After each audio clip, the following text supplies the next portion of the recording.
Morning everyone, and welcome to day 27 of the 30-day challenge. Today's exercise is going to focus on the upper back muscles, and there's two reasons why I wanted to do this. Firstly, because we haven't really focused on these muscles in much detail so far.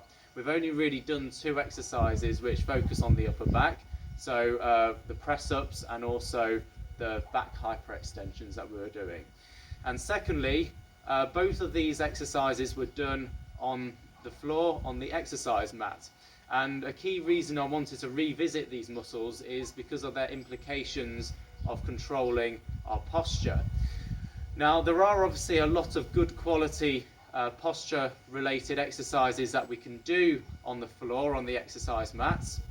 However, I always think that it's good to be able to complement these with some nice upright weight bearing exercises, because essentially when we're talking about posture, we're not on the floor, we're nice and upright, and we are weight bearing, especially when we're running. So when we're talking about poor posture, I often talk about the pelvic sort of region, so what goes on quite close in the muscle groups around here. So for example, the abdominals and the glutes. So for instance, as the abdominals weaken and the glutes weaken, it allows this pelvis to migrate forward into this anteriorly tilted position like so. So we end up getting quite an aggressive arch of the lower back, which is what we call hyperlordosis.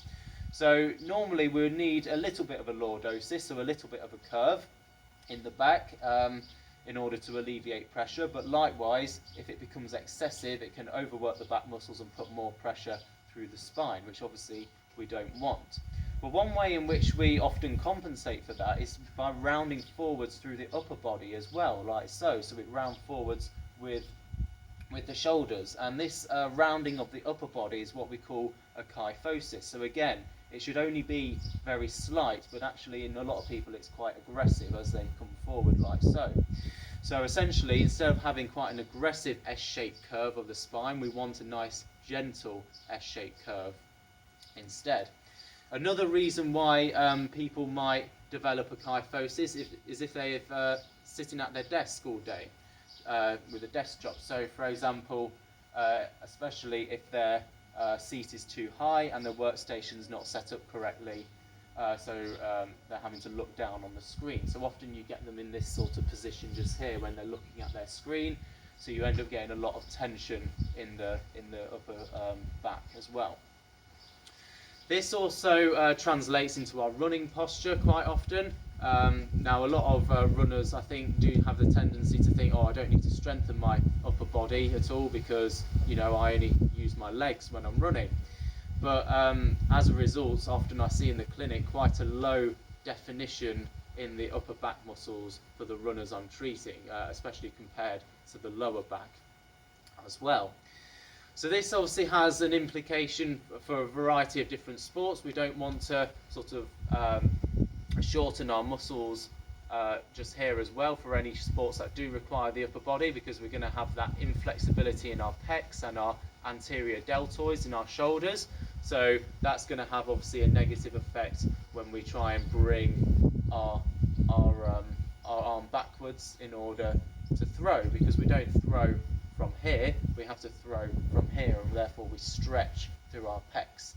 So for instance in the javelin, or if we're doing sort of racket based sports, again we don't sort of do it from here, we do it sort of from back here to get maximum force through that swing. So there's two variations of the exercise that I'm going to give you today in order to strengthen these muscles. So we're going to need our resistance band again, and we're going to put it around something like so. Okay, so obviously we want to make sure our core is engaged because we are talking about posture after all, and obviously those glutes as well, so keep that pelvis in neutral. If it helps, just put your feet just over shoulder width apart while you're doing the exercise. So this exercise is called the seated row or standing row, so you might do it seated in the gym, but we're going to be doing it standing today. So essentially what you're going to do, you're going to hold the ends of the resistance bands and you're just going to pull your upper body back like that. So you're going to be squeezing these muscles, your shoulder blades together. which is something we often don't do when we're sort of hunched over like so. So they end up getting quite weak within this sort of quite lengthened range, and actually their ability to pull the shoulders back is quite limited. So it's going to be nice and slow and controlled, so we're going to pull back as far as we can. Okay, and obviously you can adjust the difficulty based on how far away you're standing. Okay, so we're going to really utilise that eccentric contraction as well, so obviously when we're returning to our starting position, so we're going to be lengthening those muscles.